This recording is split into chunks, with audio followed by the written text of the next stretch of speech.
In the afternoon of Good Friday, the service of the celebration of the Lord's Passion takes place. It is always at 3 p.m, the traditional hour of crucifixion. This is a time to remember what happened on the first Good Friday, when Jesus died on the cross.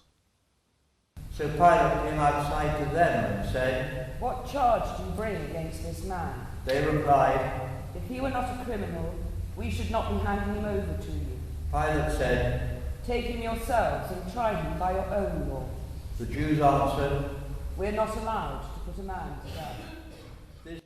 The service begins with readings from the Bible.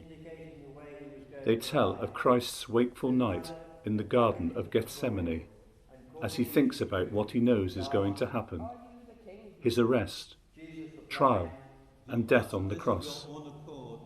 People stand throughout the long Bible readings as a sign of respect. There are prayers that help people to think about how Jesus suffered, so that they could be forgiven for the bad things that they have done. I am a king. I was born for this.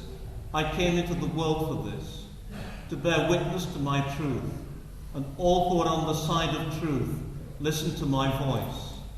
A large wooden cross is brought in and held high.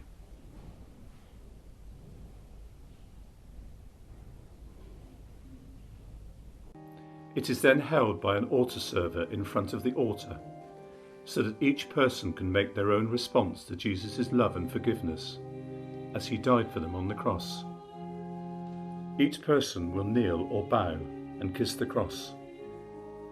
This is called the veneration of the cross.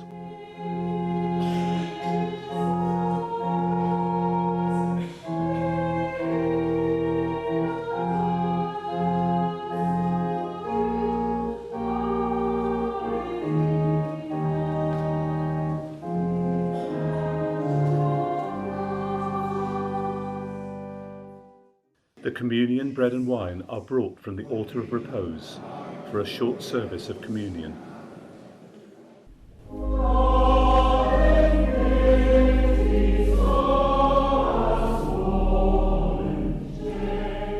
The choir and congregation sing during the service, but there are no bells, no flowers, no incense.